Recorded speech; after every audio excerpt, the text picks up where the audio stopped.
What's going on, Cougar fans? Peter Borkowski here on the Cougar Sports Network, bringing you this edition of Coaches Weekly. And once again, I'm joined by head coach of CUC Women's Soccer, Coach Garza. Welcome back to the show. Excited to talk to you today. Thank you for having me. Well, Coach, since last time we talked, you guys have played in 2 games, and first was a 1-0 loss against St. Norbert on Sunday here, for St. Norbert scoring a very, very late goal to be able to pull ahead in that one.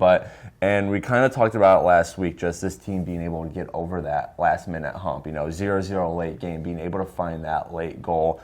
So we talked about it last week, but I kind of want to keep talking about it this week. But going forward, we only have 6 games left in the season. It's kind of hard to believe. But what changes does this team need to make to be able to find those, last-minute stretches of play, to be able to pull even or take the lead if they need to in a late-game situation?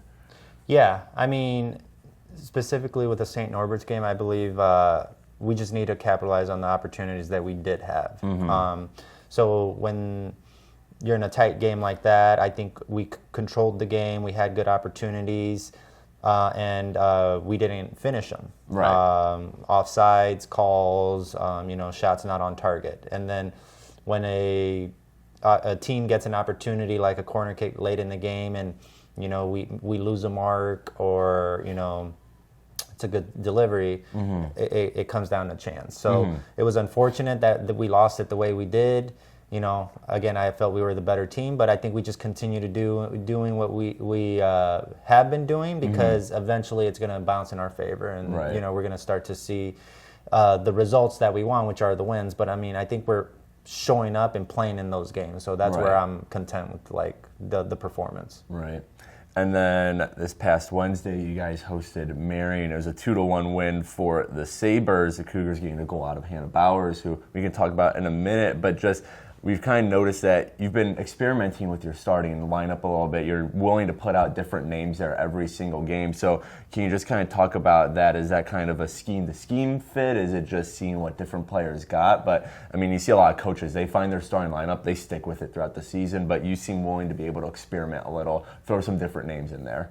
Yeah, I think that's just because of the depth that we have. Mm-hmm. I think everyone that starts, has been doing well. Most of my rotations are situational. Maybe it's tactics due to the opponent, and maybe just giving someone some fresh legs because they have been playing, a lot of minutes. Right. But overall,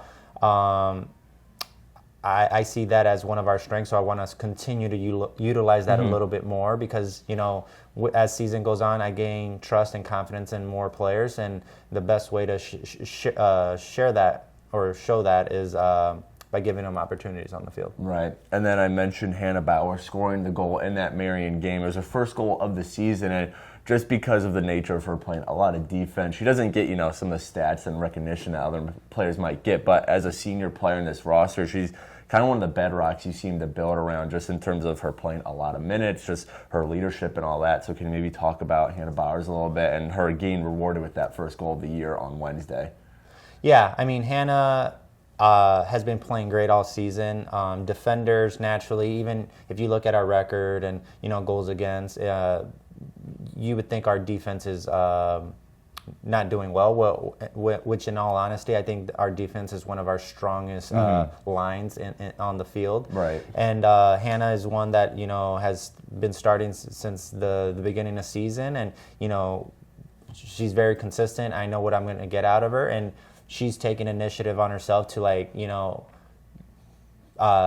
using those offensive opportunities to impact the game. And right. she's had, she's won a lot of headers that haven't gone in, and today that came off of a Denise, flick on alley, which I believe she was fouled in that play. But because Hannah finished it, I don't think it was given. But, that's just commitment and following through, which, right. I again, Hannah has showed that all year, so I'm not surprised that she got the goal. Definitely. And you mentioned Denise Carr, and she's a freshman who I think has been impressing a lot of people just due to her natural speed. She's always one of the quickest players out there. She's also a very strong player, wins a lot of physical battles, and you seem to be going to her a lot more as the season goes on. Can you just kind of talk about Denise's impact, especially as a freshman, her first year in collegiate soccer, just what she's meant to this team?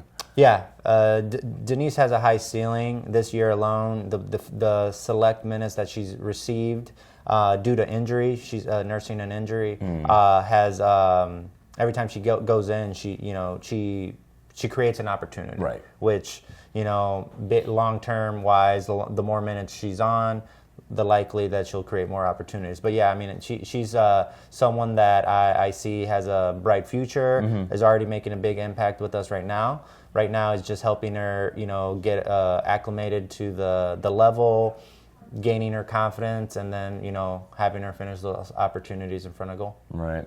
All right, and then the season continues this Saturday. You guys travel to the Milwaukee School of Engineering for an away match, and we're kind of hitting the home stretch of the season, almost 6 games left, as I mentioned. So as a team who needing to pick up some wins if you want to get in that playoff picture, what needs to happen right now with this team in practice and games, whatever it may be, to be able to kind of turn that switch on and start getting those much needed wins so you can be looking at the playoff picture when the season ends? Just what needs to change? What improvements do you need to see in order for this team to finish the year out strong?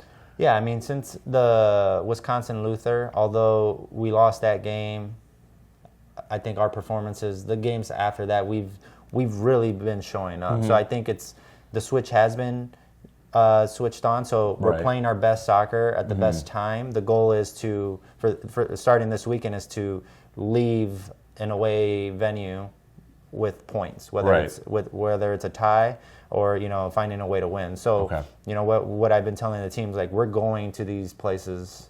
Every game is like we're here to win. Like there's so they believe in that.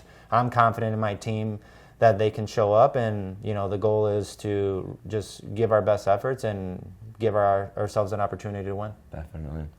Well, the Cougars, their season continues, as I said, this Saturday at MSOE. That is a 1 p.m. start time. Coverage can be found at our website, cucougars.com. Coach Garza, thanks again for joining me today, and good luck in the next couple matches. Excited to talk to you same time next week.